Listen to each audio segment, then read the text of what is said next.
Hezbollah और Israel के बीच की लड़ाई अब आर पार की जंग होती चली जा रही है। 26 मार्च 2026 को इजराइल और हिजबुल्लाह के बीच संघर्ष एक नए और ज्यादा सीरियस स्टेप में पहुंच गया है और यह चरण इतना ज्यादा गंभीर हो गया है कि अब हिजबुल्लाह ने ठान ली है कि अब आर पार होगा, या तो इजराइल को खत्म कर देंगे या हम फना हो जाएंगे। हिजबुल्लाह ने आज सुबह मिडिल इजराइल में, जिसमें टेल अवीव भी शामिल है, टेल अवीव इस समय लगभग ज्यादातर कंट्रीज जिन्होंने इजराइल से पंगे लिए हैं सबके निशाने पर हैं। कुछ दिन में हालात ऐसे होंगे कि टेल अवीव जो सबसे खूबसूरत शहर था वो मलबे में तब्दील हो जाए, वो खंडहर में बदल जाए। ये कहना गलत नहीं होगा, ऐसी तस्वीरें भी सामने आएंगी।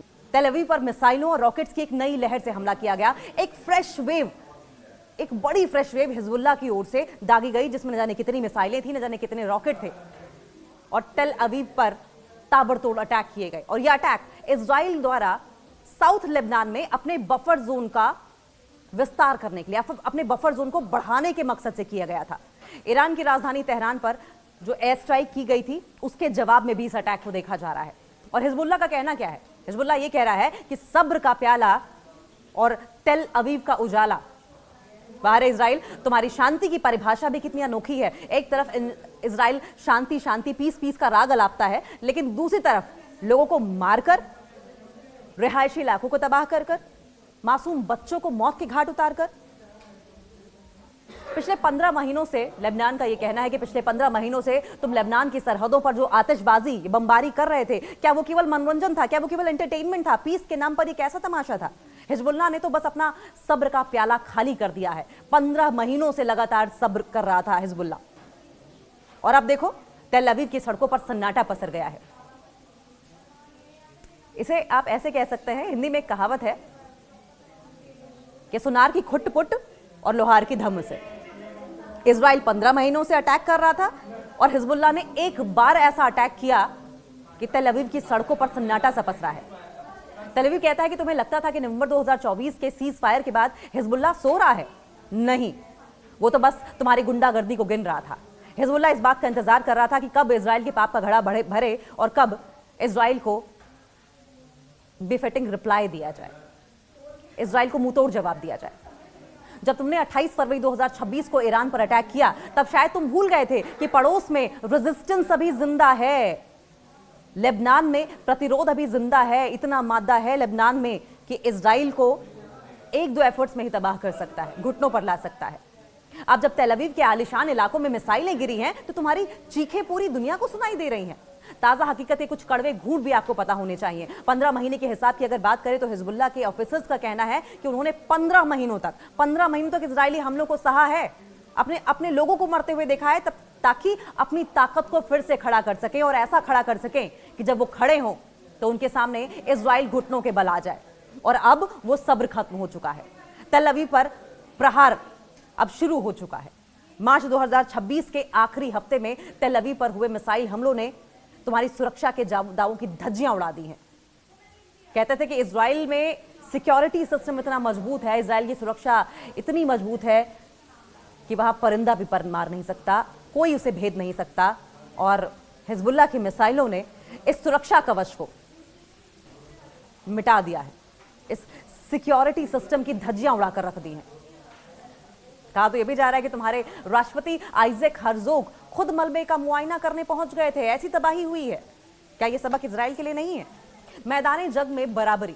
हिजबुल्लाह कहता है कि तुम्हारे बफर जोन बनाने के सपने के जवाब में हिजबुल्लाह ने अकेले 22 मार्च को रिकॉर्ड 85 हमले किए। तुम्हारी मरकावा टैंक और प्यूमा बख्तरबंद गाड़ियां अब साउथ लेबनान की मिट्टी में मिल चुकी हैं। और ऐसे ही न जाने कितने हथियार हैं जिनका दम भरता था इजराइल, वो सब मिट्टी में मिल चुका है।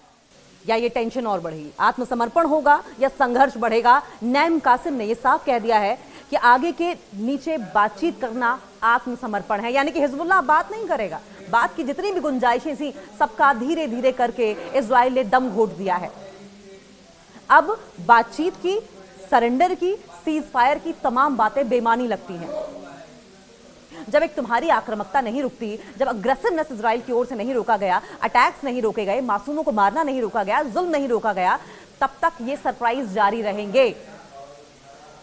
तो इजराइल अब रोना कैसा?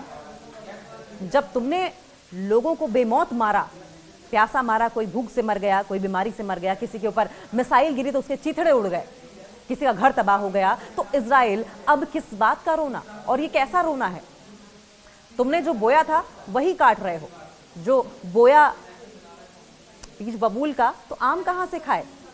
हिजबुल्लाह ने तो बस इनफ इज इनफ का अनुवाद, इनफ इज इनफ का ट्रांसलेशन, इनफ इज इनफ का मतलब तुम्हें समझाया है, तुम्हारी ही भाषा में इसका जवाब दिया है।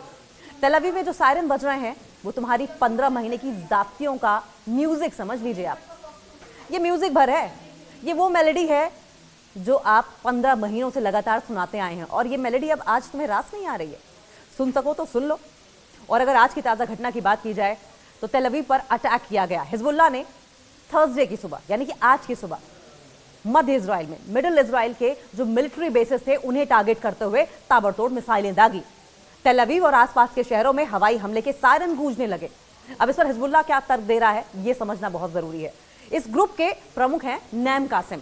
नैम कासिम ने कहा कि हमले पिछले 15 महीनों से इजराइल द्वारा किए जा रहे उल्लंघनों, उनकी मनमानियों का जवाब है, हालिया आक्रामकता का करारा जवाब है।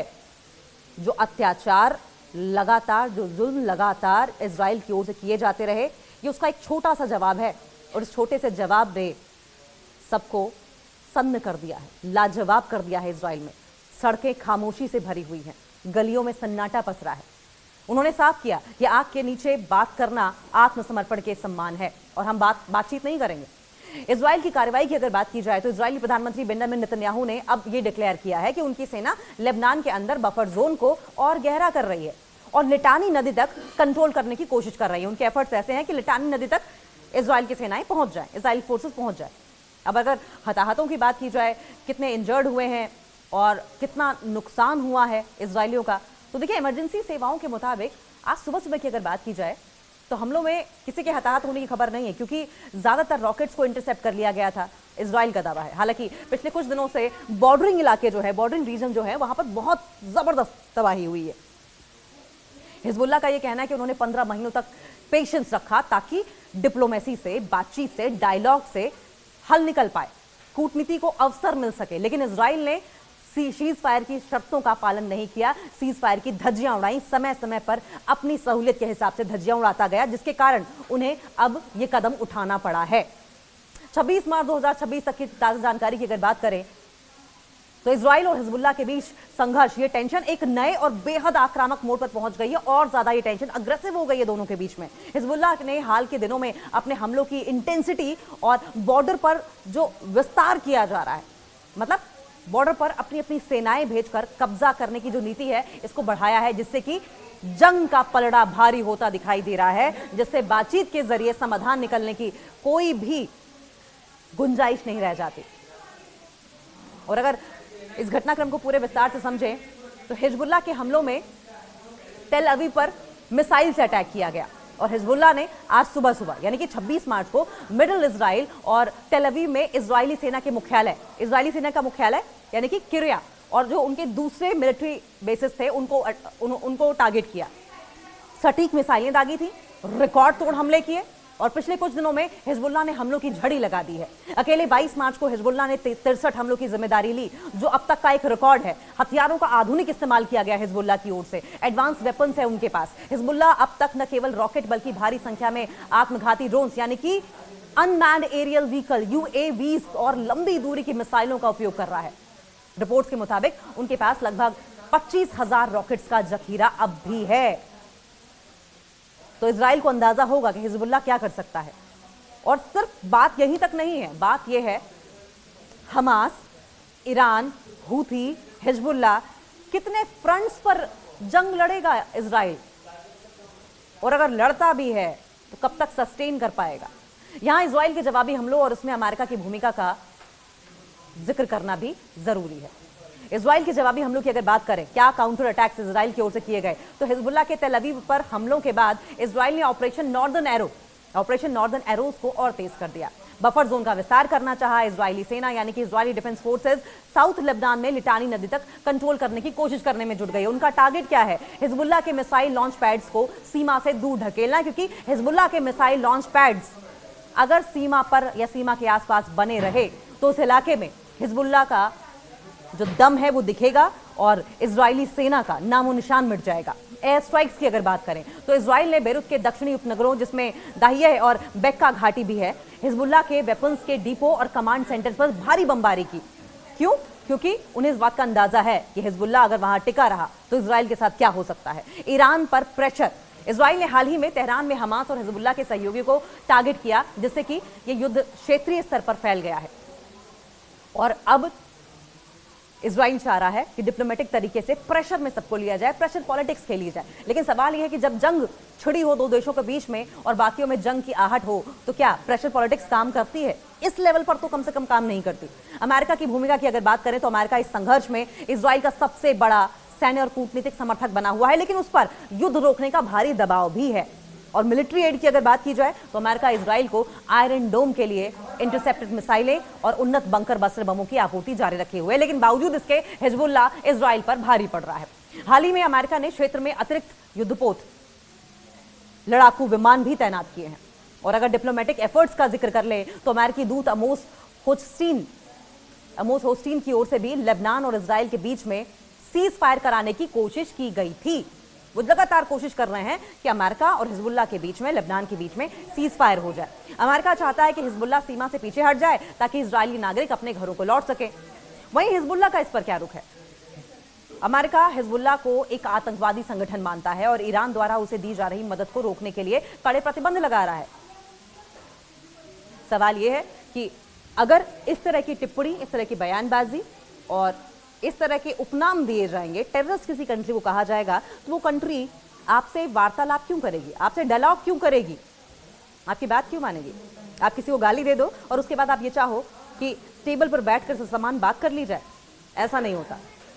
और अगर इस वॉर की प्रेजेंट सिचुएशन की बात करें, कुछ पहलुओं पर और उसकी डिस्क्रिप्शन पर नजर डालें तो इजराइल की रणनीतिक जमीनी आक्रामकता यानी कि ग्राउंड इन्वेजन की अगर बात करें, हवाई हमलों से तो हिजबुल्लाह को कमजोर करना है। अमेरिका का अगर रुख की बात करें तो इजराइल की आत्मरक्षा का समर्थन करना, लेकिन फुल स्केल वॉर से बचने की सलाह दी गई है। ईरान का प्रभाव क्या रहा?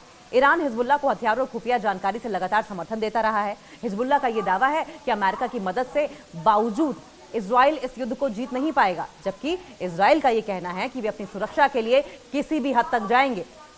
और अगर स्ट्रेटेजिक बढ़त की बात की जाए तो हिजबुल्लाह ये कहता है कि इनफ इज इनफ, बहुत हो गया, बस बहुत हो गया, इनफ इज इनफ। हिजबुल्लाह ने अपनी रणनीति में बदलाव करते हुए इजराइल को रक्षात्मक होने पर मजबूर कर दिया है। वो इजराइल जो पहले ऑफेंसिव खेल रहा था, अब उसे डिफेंसिव, मजबूरन डिफेंसिव खेलना पड़ रहा है। जमीनी जंग में कड़ा मुकाबला हिजबुल्लाह दे रहा है। दक्षिण लेबनान में इजरायली टैंकों मरकावा को निशाना बनाकर हिजबुल्लाह ने इजरायली सेना की बढ़त को धीमा कर दिया है। समझौते से साफ साफ इनकार कर दिया हिजबुल्लाह ने। हिजबुल्लाह प्रमुख नैम कासिम ने यह साफ किया है कि आग के घेरे में बातचीत करना आत्मसमर्पण है और वे बिना किसी सीमा के युद्ध जारी रखेंगे। और सबसे बड़ी बात यह है कि मनोवैज्ञानिक दबाव भी है। तेल अवीव जैसे सुरक्षित माने जाने वाले शहरों में लगातार सायरन बजने से इजरायली जनता के बीच में डर है। इजरायली जनता खौफ में है और नेतन्याहू को कोस रही है। इजरायली जनता के बीच डर और सरकार के खिलाफ असंतोष लगातार बढ़ता जा रहा है। और अगर आंकड़ों की बात की, मुख्य युद्ध सांख्यिकी की मार्च 2026 तक बात करें तो हमले का औसत की अगर बात किया जाए तो लगभग 39 से 40 बड़े हमले किए गए। लेबनान में हताहत होने वाले लोगों में 1094 से ज्यादा लोग हैं मारे गए हैं। जो विस्थापित लोगों में लेबनान में लगभग 10 लाख लोग घर छोड़ने को मजबूर हो गए हैं। ये जातियां पिछले 15 महीने से हिजबुल्लाह झेल रहा था, लेबनान झेल रहा था, और अब जाकर हिजबुल्लाह ने ठानी है कि इजराइल को मुंहतोड़ जवाब दिया जाएगा। और पहले ही जवाब में इजराइल चारों खाने चित। इजराइल में नुकसान हुआ है। उत्तरी इजराइल के शहर पूरी तरीके से खाली हो गए हैं। इजराइल से लोग अपना घर छोड़ छोड़कर भागने को मजबूर है, लेकिन जाएं तो जाएं कहां? हर तरफ से तो नेतन्याहू ने पूरे इस देश को युद्ध की आग में ढकेल रखा है। किस कोने में जाए? हर कोना इस वक्त युद्ध की जंग में जलता हुआ नजर आ रहा है। कहां मुंह छुपाएं? और ये सब नेतन्याहू और डोनाल्ड ट्रंप की देन है। तेल अवीव में बुनियादी ढांचों को नुकसान हुआ है तो हिजबुल्लाह ने यह साफ कर दिया है कि पिछले 15 महीनों का जो पेशेंस था, सब्र खत्म हो चुका है। इजराइल द्वारा ईरान और लेबनान पर की गई हालिया बमबारी के जवाब में हिजबुल्लाह अब इजराइल के अंदरूनी हिस्सों तक पहुंचकर उसे भारी नुकसान पहुंचा रहा है।